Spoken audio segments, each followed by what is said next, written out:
Well, it's time for Focus 50 Plus, and Dr. George Schofield joins us again. Morning. Good morning. This is a great, you always have great topics, but this is a really interesting one. We're talking relationships today. Right. A lady came up to me on the street this week and said, my husband and I have been together forever, and we're not unhappy, but I feel like we're not paying enough attention to the relationship.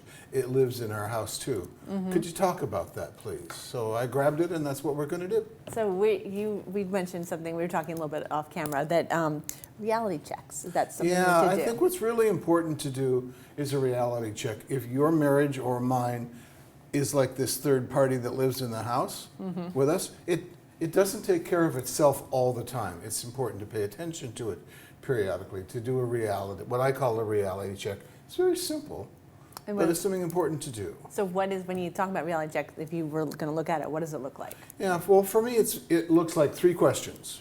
Okay. And you can imagine going home and saying this to your husband, or I could imagine saying this to Linda. 1, what would you like more of? What would you like less of? And what's new and different that you'd like to bring in? Those 3 questions. What would you like more of? What would you like less of? What's new and different that you'd like to bring into how we spend our time or how we're together? It's not heavy duty. You're not looking for trouble. It's important information about the relationship and keeping it fresh. Okay, I love it. When you ask those questions, though, is it possible to fall into some sort of traps? Or Oh, absolutely. Absolutely. I can imagine, like, what don't you know? Yeah. Well, the first trap is that you take a risk or I take a risk, and we say to our partner, what would you like more of? What would you like less of? What would you like new and different? And the answer is, I don't know. Right, right.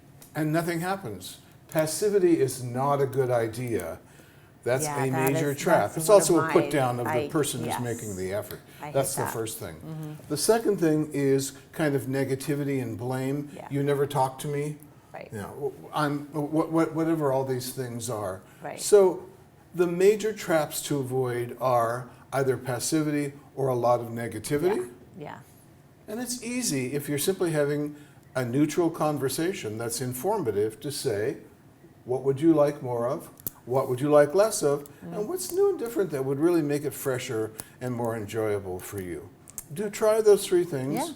See what happens. Because it's really not just about the answers. It's about provoking the conversation. Yeah, that's true. That can be more than a one-time conversation, kind of an ongoing conversation, because the relationship deserves attention too. And it's a living lot of in the work. house. It is work. And it is work, and you have to pay attention to it. That's Exactly. right.